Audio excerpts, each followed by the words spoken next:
ইয়া রাসূলুল্লাহর স্লোগানকে বুলন্ডিত করেছেন? কারা কারা চান এই বাংলার জমিনে ইয়া রাসূলুল্লাহর স্লোগান বুলন্ডিত হোক? আপনারা দাঁড়িয়ে যান, নবীর মহব্বতে দাঁড়িয়ে যান। কারা কারা চান ইয়া রাসূলুল্লাহর স্লোগান বুলন্ডিত হোক?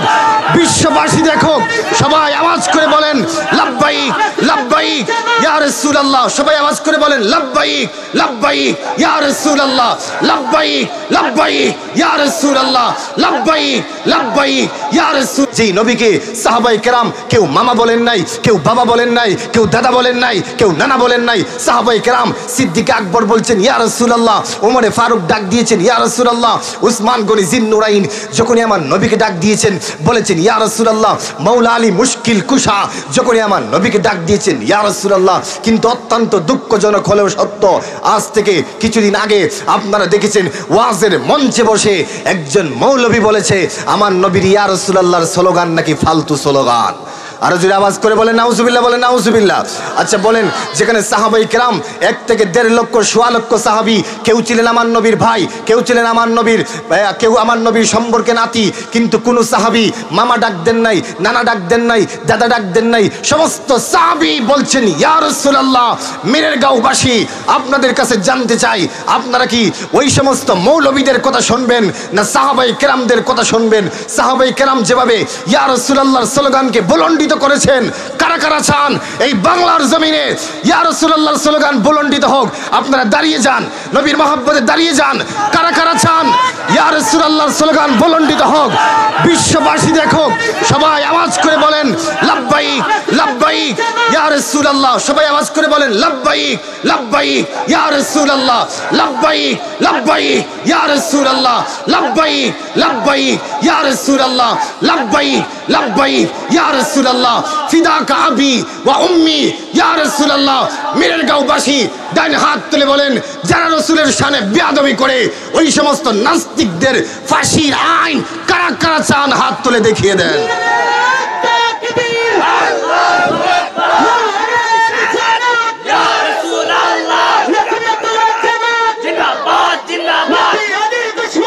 হুঁশিয়ার সাবধান,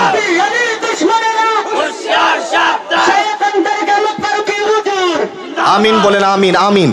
আমাদের হুঁশিয়ার সাবধান, আমাদের এই ভাইরা, আমাদের এই দাঁড়ানো হয়তো মদিনাওয়ালা কবুল করে নিতে পারে। মদিনার নবী তো মদিনার থেকে দেখতেছেন। সাহাবায়ে কেরাম তো আমার নবীর জন্য স্ত্রীকে বিধবা করেছেন। সাহাবায়ে কেরাম তো আমার নবীর জন্য সন্তানকে এতিম করেছেন। সাহাবায়ে কেরাম তো আমার নবীর জন্য স্ত্রীকে বাসর করে রেখে জিহাদ ফি সাবিলিল্লাহ করার জন্য চলে গিয়েছেন। আর আমরা নবীর জন্য ওই নাস্তিকের ফাঁসি দাবি করব, এটা আমাদের ইমানি দায়িত্ব। কথা বলেন ঠিক কিনা? যখন অত্যাচারের ঘনঘটায় বিদগ্ধ মানবতা যখন বিষাক্ত হয়েছিল, অশান্তির দাবানন যখন ধাও ধাও করে জ্বলে উঠেছিল, জালিমের জুলুম আর মজলুমের আর্তনাদে যখন আসমান ও জমিন থর থর করে কেঁপে উঠেছিল, গোটা পৃথিবীর মানবকুল যখন একথা বলা শুরু করে দিয়েছিল যে রাত পোহাবার কত দেরি পাঞ্জিরি, যেই সমাজে নারীদের ছিল না কোনো সম্ভ্রম অধিকার, দাস দাসীদের উপর চালানো হতো অকাট্য নির্যাতন, কন্যা শিশুদের দেওয়া হতো জীবন্ত কবর, সেই আইয়ামে জাহিলিয়াতের যুগে শান্তির বাণী নিয়ে এই পৃথিবীতে এসেছিলেন এমন একজন রাসূল, যিনি হলেন সাইয়্যিদুল মুরসালিন, খাতামুন নবিয়্যিন ওয়াল মুরসালিন, আফতাবে নবুয়ত, শাহানশাহে রিসালাত, সরকারে দুজাহান, সুলতানুল মদিনা, হুজুরে আকরাম, নূরে মুজাসসাম, নূরুন আলা নূর, যার জীবনী, যার আদর্শ গবেষণা করে পৃথিবীর সমস্ত সায়েন্টিস্ট, পৃথিবীর সমস্ত জলজিস্ট, পৃথিবীর সমস্ত ঐতিহাসিকগণ, বিশেষত ইউরোপ আমেরিকার ঐতিহাসিকগণ একথা বলতে বাধ্য হয়েছিল যে of all the religious personalities of the world, prophet Muhammad সাল্লাল্লাহু আলাইহি ওয়াসাল্লাম ওয়াজ দ্য মোস্ট সাকসেসফুল। আওয়াজ করে বলি আল্লাহু আকবার। তিনি আর কেহ নয়, তিনি আর কেহ নয়, তিনি আর কেহ নয়। যে নবীর কথা আমি বলতেছি তিনি আমাদের নবী, তিনি আমাদের নবী, তিনি আমাদের নবী। যারা এখনো বাড়ি ঘরে বসে আছেন, আপনার বিবেকের কাছে আমার প্রশ্ন থাকবে, যে নবী আপনার জন্য 63 বছর জিন্দিগি একটা রাতও বিছানার মধ্যে সারা রাত ঘুমান নাই, যে নবী তোমার জন্যে এখনো রওজা মোবারকি শুয়ে শুয়ে কাঁদতেছেন, যে নবী হাসরের ময়দানে বাবা তোমার মায়ায় ছটফট করতে থাকবেন। হাদিস এসেছে এক দৌড় দিয়ে যাবেন মিজানের পাল্লার কাছে, আরেক দৌড় দিয়ে যাবেন জাহান্নামের ঘেইটে, আরেক দৌড় দিয়ে যাবেন পুলসিরাতের পাড়ে, সেজদায় পড়ে পড়ে আল্লাহর কাছে বলবেন, মালিক আমি কিছুই চাই না, আমার উম্মতকে মাফ করে দাও। সুবহানাল্লাহ বলেন, আমার উম্মতকে মাফ করে দাও, আমার উম্মতকে মাফ করে দাও। হাদিসে এভাবে এসেছে, নবীজি নিজেই বলছেন, আবু দাউদ শরীফের হাদিস, লা আরদা ওয়াহিদিম মিন উম্মতি ফিন্নার। মিরেরগাঁওবাসী, আমি কোন নবীর কথা বলতেছি? যেই নবী তোমাকে রেখে জান্নাতে যাবে না, জান্নাতে যাবে না, জান্নাতে যাবে না। ওই নবীর প্রশংসা এখানে করা হচ্ছে। তুমি নবীর উম্মত দাবি করে বাড়িতে কম্বল গায়ে দিয়ে ঘুমাচ্ছ, তুমি নবীর উম্মত দাবি করে রাস্তাঘাটে বসে আছো। ভাই কিয়ামতের মাঠে নবীর সামনে জবাব দিতে পারবে না, পারবে না, পারবে না। নবী যদি কিয়ামতের মাঠে তোমার দিক থেকে চেহারা গুড়িয়ে ফেলে, তোমার যাওয়ার কোনো জায়গা আছে? জায়গা আছে? এজন্য অনুরোধ থাকবে, যারা ভারী করে আছেন সবাই মাহফিলের ভিতরে আসেন। ভাইয়ের এমনও হতে পারে এই মাহফিল আপনার জন্যে নাজাতের উসিলা হয়ে যেতে পারে, এই মাহফিল আপনার জন্যে নাজাতের উসিলা হয়ে যেতে পারে। এই মাহফিলে বসে একটা মেসেজ যদি নিয়ে যেতে পারেন, ওইটা আপনার কিয়ামতের মাঠে নাজাতের উসিলা হয়ে যেতে পারে। কথা বলেন ঠিক কিনা? ভাইরা বলতেছিলাম, আমি আপনি তো সেই নবীর উম্মত যিনি শামসুদ্দোহা, বদরুদ্দুজা, সদরিল ওলা, নুরিল হুদা, কাহফিল ওয়ারা, যিনি হুজুরে আকরাম, নূরে মুজাসসাম, যার শানে কোরআনে আল্লাহ বলছে, ইয়া আইয়ুহান নবিয়্যু ইন্না আরসালনাকা শাহিদাও ওয়া মুবাশশিরাও ওয়া নাযীরা। যার শানে আল্লাহ বলছে, ওয়া মা আরসালনাকা ইল্লা রাহমাতাল লিল আলামিন। যার শানে কোরআনে বলছে, ইন্না আতাইনাকাল কাউসার। যার শানে আল্লাহ কোরআনে বলছে, আলাম নাশরাহ লাকা সাদরাক। যার শানে আল্লাহ কোরআনে বলছে, ওয়া রাফা'না লাকা যিকরাক। যার শানে আল্লাহ নিজেই হাদিসে কুদসি নাজিল করে বলছে, ইজা যুকিরতু যুকিরতা মাই। যেখানে আমার জিকির হবে হাবিব, সেখানে আপনার জিকির হবে। যেখানে আমার প্রশংসা হবে হাবিব, সেখানে আপনার প্রশংসা হবে। এই জন্য হাবিব আজানে আমার নাম নেওয়া হয়, পাশাপাশি আপনার নাম নেওয়া হয়। নামাজে আমার শানে তেলাওয়াত করা হয়, পাশাপাশি আপনার উপর দুরূদ শরীফ পড়া হয়। ভাইরা, যিনি আমাদের ঈমান, যিনি আমাদের জান, যিনি আমাদের জানের জান, ওই নবীর আরশচম্বী শান এবং মর্যাদার বিরুদ্ধে যদি কোনো নাস্তিক বেঈমান রাসূলের আরশচম্বী মর্যাদার শানে কটূক্তি করে, মিররগাঁওবাসী আওয়াজ কি বলেন, ওই নাস্তিকের বাচ্চাকে কি ছেড়ে দেওয়া যায়? যায়? যায়? আমাদের জীবন দিতে পারি, কিন্তু রাসূলের বিরুদ্ধে কথা বললে আমরা ছাড় দিতে পারি না। ভাইরা, আমার রাসূল তো সেই নবী যার মর্যাদা, যার শান আল্লাহর পরে গোটা পৃথিবীর সবার উপরে। কবি বলছেন, লা ইউমকিনু সানাউ কামা কানা হাক্কুহু বা'দা খুদা বুজুরতুহি কিসসা মুখতাসার। আল্লাহর পরে যার মান, আল্লাহর পরে যার সম্মান, তিনি হচ্ছেন আমাদের প্রিয় নবী। কিন্তু রিসেন্টলি আমরা বাংলাদেশে দেখেছি এক নাস্তিক, এক বেঈমান আমার নবীকে গালি দিয়েছে। নাউজুবিল্লাহ বলে, নাউজুবিল্লাহ। ভাইরা, আমার কলিজায় খুবই আঘাত লাগলো যে নাস্তিকরা আমার নবীর শানে কেন গালি দেয়? নাস্তিকরা আর কিছু পায় না, কেন আমার নবীর শানে গালি দেয়? আমার নবী তো কারো মাথায় আঘাত দেয় নাই। কথা বলেন, আমার নবী তো কাউকে আঘাত করে নাই, আমার নবী তো কারো জমি জমা দখল করে নাই। বরং হাদিসে এসেছে, ইতিহাসে এসেছে, কাফেররা আমার নবীকে আঘাত করেছে, আমার নবী মাফ করে দিয়েছে। কাফেররা আমার নবীকে আঘাত করেছে, আমার নবী মাফ করে দিয়েছে। কাফেররা আমার নবীকে আঘাত করেছে, আমার নবী মাফ করে দিয়েছে।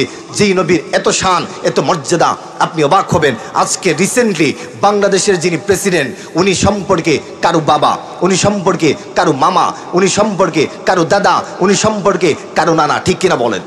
একজন প্রেসিডেন্টের বিভিন্ন পরিচয় আছে। এই মাহফিলে আপনারা যারা বসে আছেন, স্টেজে যারা আছেন, এক একজনের পরিচয় এক এক রকম। এখানে এমন আছেন, কেউ কারো বাবা, কারো এই ছেলের বাবা, কারো মামা, কারো নানা, বিভিন্ন পরিচয় আছে না নাই? আমার নবী তো সেই নবী, আমার নবীরও বিভিন্ন পরিচয় ছিল। আমার নবী কারো ছিলেন মামা, আমার নবী কারো ছিলেন নানা, আমার নবী কারো সম্পর্কে ছিলেন বাবা, আমার নবী কারো সম্পর্কে ছিলেন বাতিজা। কিন্তু ভাইরা, মিরেরগাঁওবাসী, আপনি কি জানেন আমার নবীর বিভিন্ন পরিচয় ছিল? সিদ্দিক আকবরের সাথে আমার নবীর পরিচয় ছিল শ্বশুর এবং জামাই। কিন্তু হাদিসে এসেছে, সিদ্দিক আকবর কোনোদিন আমার নবীকে জামাই বলে ডাক দেন নাই, ডাক দিয়েছেন ইয়া রাসূলুল্লাহ বলে। ওমরে ফারুকের সাথে আমার নবীর সম্পর্ক ছিল জামাই জামাই এবং শ্বশুর উমরে ফারুক কোনোদিন আমার নবীকে জামাই বলে ডাক দেন নাই, ডাক দিয়েছেন ইয়া রাসূলুল্লাহ বলে। উসমান গনি জিন্নুরাইনের সাথে আমার নবীর সম্পর্ক ছিল শ্বশুর এবং জামাই। উসমান গনি জিন্নুরাইন কোনোদিন আমার নবীকে শ্বশুর বলে ডাক দেন নাই, ডাক দিয়েছেন ইয়া রাসূলুল্লাহ বলে। মাওলা আলী মুশকিল কুশার সাথে আমার নবীর সম্পর্ক ছিল জামাই এবং শ্বশুর। মাওলা আলী হাদিস শরীফ খুলেন কোনোদিন আমার নবীকে শ্বশুর বলে ডাক দেন নাই, ডাক দিয়েছেন ইয়া রাসূলুল্লাহ বলে। মা ফাতেমার সাথে আমার নবীর সম্পর্ক ছিল বাবা এবং মেয়ে, কিন্তু মা ফাতেমা কোনোদিন আমার নবীকে বাবা ডাক দেন নাই, ডাক দিয়েছেন ইয়া রাসূলুল্লাহ বলে। হাদিস শরীফ খুলুন হাসান হুসাইনের সাথে আমার নবীর সম্পর্ক ছিল নানা এবং নাতি, কিন্তু হাসান হুসাইন কোনোদিন আমার নবীকে নানা বলে ডাক দিতেন না, ডাক দিতেন ইয়া রাসূলুল্লাহ বলে। হযরত আব্বাসের সাথে আমার নবীর সম্পর্ক ছিল চাচা এবং ভাতিজা, কিন্তু হযরত আব্বাস কোনোদিন আমার নবীকে ভাতিজা বলে ডাক দেন নাই, ডাক দিয়েছেন ইয়া রাসূলুল্লাহ বলে। আমার নবীর সাথে ইবনে আব্বাসের সম্পর্ক ছিল আপন চাচাতো ভাইয়ের মতো, আপন চাচাতো ভাই, কিন্তু ইবনে আব্বাস কোনোদিন আমার নবীকে ভাই ডাক দেন নাই, ডাক দিয়েছেন ইয়া রাসূলুল্লাহ বলে। মায়েশার সাথে আমার নবীর সম্পর্ক ছিল স্বামী এবং স্ত্রী, কিন্তু মায়েশা সিদ্দিকা কোনোদিন আমার নবীকে স্বামী বলে ডাক দেন নাই, ডাক দিয়েছেন ইয়া রাসূলুল্লাহ বলে। মীরের গাঁওবাসী, হাজীপুরবাসী, সিলেটবাসী আপনাদেরকে একটা কথা বলি, যেই নবীকে সাহাবায়ে কেরাম কেউ মামা বলেন নাই, কেউ বাবা বলেন নাই, কেউ দাদা বলেন নাই, কেউ নানা বলেন নাই। সাহাবায়ে কেরাম সিদ্দিক আকবর বলছেন ইয়া রাসূলুল্লাহ, ওমরে ফারুক ডাক দিয়েছেন ইয়া রাসূলুল্লাহ, উসমান গনি জিন্নুরাইন যখনই আমার নবীকে ডাক দিয়েছেন বলেছেন ইয়া রাসূলুল্লাহ। মাওলা আলী মুশকিল কুশা যখনই আমার নবীকে ডাক দিয়েছেন ইয়া রাসূলুল্লাহ। কিন্তু অত্যন্ত দুঃখজনক হলেও সত্য, আজ থেকে কিছুদিন আগে আপনারা দেখেছেন ওয়াজের মঞ্চে বসে একজন মৌলবী বলেছে আমার নবীর ইয়া রাসূলুল্লাহর স্লোগান নাকি ফালতু স্লোগান। আরো জোরে আওয়াজ করে বলেন নাউজুবিল্লাহ, বলেন নাউজুবিল্লাহ। আচ্ছা বলেন, যেখানে সাহাবায়ে কেরাম 1 থেকে 1.5 লক্ষ 1.25 লক্ষ সাহাবী, কেউ ছিলেন আমার নবীর ভাই, কেউ ছিলেন আমার নবীর, কেউ আমার নবীর সম্পর্কে নাতি, কিন্তু কোন সাহাবী মামা ডাক দেন নাই, নানা ডাক দেন নাই, দাদা ডাক দেন নাই। সমস্ত সাহাবী বলছেন ইয়া রাসূলুল্লাহ। মীরের গাঁওবাসী আপনাদের কাছে জানতে চাই, আপনারা কি ওই সমস্ত মৌলবীদের কথা শুনবেন না সাহাবায়ে কেরামদের কথা শুনবেন? সাহাবায়ে কেরাম যেভাবে ইয়া রাসূলুল্লাহর স্লোগানকে বুলন্ডিত করেছেন, কারা কারা চান এই বাংলার জমিনে ইয়া রাসূলুল্লাহর স্লোগান বুলন্ডিত হোক? আপনারা দাঁড়িয়ে যান, নবীর মহব্বতে দাঁড়িয়ে যান। কারা কারা চান ইয়া রাসূলুল্লাহর স্লোগান বুলন্ডিত হোক? বিশ্ববাসী দেখো, সবাই আওয়াজ করে বলেন লাব্বাইক লাব্বাইক ইয়া রাসূলুল্লাহ। সবাই আওয়াজ করে বলেন লাব্বাইক লাব্বাইক ইয়া রাসূলুল্লাহ, লাব্বাইক লাব্বাইক ইয়া রাসূলুল্লাহ, লাব্বাইক লাব্বাইক ইয়া রাসূলুল্লাহ, লাব্বাইক লাব্বাইক ইয়া রাসূলুল্লাহ, ফিদাকা আবি ওয়া উম্মি ইয়া রাসূলুল্লাহ। মীরের গাঁওবাসী ডান হাত তুলে বলেন, যারা রাসূলের শানে বেয়াদবি করে ওই সমস্ত নাস্তিকদের ফাঁসির আইন কারা কারা চান হাত তুলে দেখিয়ে দেন।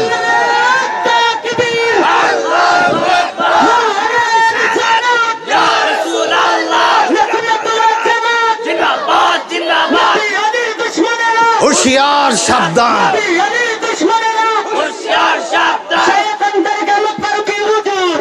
আমিন বলেন আমিন আমিন। আমাদের হুশিয়ার সাবধান, আমাদের এই ভাইরা, আমাদের এই দাঁড়ানো হয়তো মদিনাওয়ালা কবুল করে নিতে পারে। মদিনার নবী তো মদিনার থেকে দেখতেছেন, সাহাবায়ে কেরাম তো আমার নবীর জন্য স্ত্রীকে বিধবা করেছেন, সাহাবায়ে কেরাম তো আমার নবীর জন্য সন্তানকে এতিম করেছেন, সাহাবায়ে কেরাম তো আমার নবীর জন্য স্ত্রীকে বাসর করে রেখে জিহাদ ফি সাবিলিল্লাহ করার জন্য চলে গিয়েছেন। আর আমরা নবীর জন্য ওই নাস্তিকের ফাঁসি দাবি করব, এটা আমাদের ইমানি দায়িত্ব। কথা বলেন ঠিক কিনা? বলেন নারে তাকবীর, নারে রিসালাত, আহলে সুন্নাত ওয়াল জামাত। আমিন বলেন আমিন। ভাইরা বলতেছিলাম, আমি অল্প সময় সংক্ষিপ্তভাবে কথা বলবো। আপনারা কি সবাই থাকবেন না চলে যাবেন? এই কথাগুলি জানার দরকার আছে না নাই? সব সময় সিদ্দিকে আকবরের মতো হলে হবে না, কিছু কিছু সময় উমরে ফারুকের মতো গর্জন দিতে হবে, ঠিক কিনা? আজকে বাংলাদেশে সারা বিশ্বে 200 কোটি মুসলমান, যারা সবাই উম্মতে মুহাম্মাদি দাবি করে, আজ আমরা আছি নিজেদের মধ্যে ঠেলাঠেলি নিয়ে। কে জানাজার পরে দোয়া করলো করলো না, কে কিয়াম করলো করলো না, কে কি করলো, এইগুলা নিয়ে ঠেলাঠেলি আছে। আর এই সুযোগে এই নাস্তিকের বাচ্চারা বাংলাদেশে বসে আমার নবীকে গালি দেয়। নাউজুবিল্লাহ বলে নাউজুবিল্লাহ। আর তুমি মুসলমান দাবি করে মিটা, তুমি বলো না না এগুলা প্রতিবাদ করার দরকার নাই। কিয়ামতের মাঠে নবীকে কেমনে জবাব দিবে? জবাব দেওয়া যাবে? এজন্য আমাদের এই প্রতিবাদ যেন সোনার মদিনা পর্যন্ত পৌঁছে যায়। আমিন বলেন আমিন। মনে রাখবেন, যারা সত্যিকার নবীর মহব্বতে আজকে দাঁড়িয়েছেন, এটা আপনার নাজাতের উসিলা হয়ে যেতে পারে। পারে কি পারে না? পারে কি পারে না? ভাইরা আসুন এখন আলোচনার দিকে যাই। এই তো মানুষ আসতেছে, আলহামদুলিল্লাহ বলেন। বেশি শ্রোতা প্রয়োজন নাই, কয়েকজন হলেই যথেষ্ট, ঠিক কিনা বলেন? এই কথাগুলি সবার ভালো লাগবে না, কারণ ভালো লাগলে, আচ্ছা বলেন, যেই ব্যক্তির জ্বর উঠে তার সামনে যদি আপনি মিষ্টি দেন, সে খাওয়ার পরে কি বলবে? এই তিতা। আচ্ছা বলেন, মিষ্টি তিতা না তার মুখ তিতা? কথা বলেন না, কথা বলেন। মিষ্টি তিতা না মুখ তিতা? আচ্ছা একটা ঘটনা বলি 1 মিনিটে। এক ব্যক্তি, সে ঈদের চাঁদ উঠছে, ঈদের চাঁদ উঠার পরে আমরা ছোটবেলা ছিলাম, যখন ওই যে রমজানের ঈদের চাঁদ উঠতো তখন আমরা দেখার জন্য যাইতাম।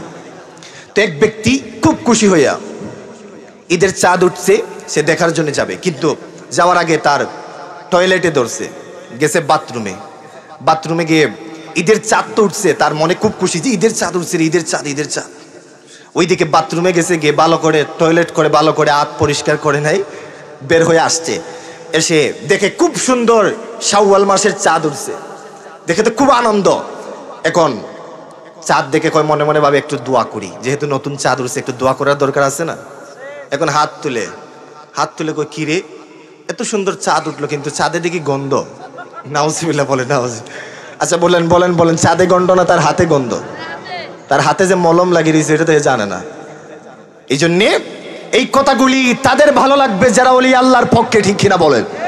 এই কথাগুলি তাদের ভালো লাগবে যারা ইমাম হুসাইনের পক্ষে, এই কথাগুলি তাদের ভালো লাগবে যারা আউলিয়া কেরামের পক্ষে। আমিন বলেন।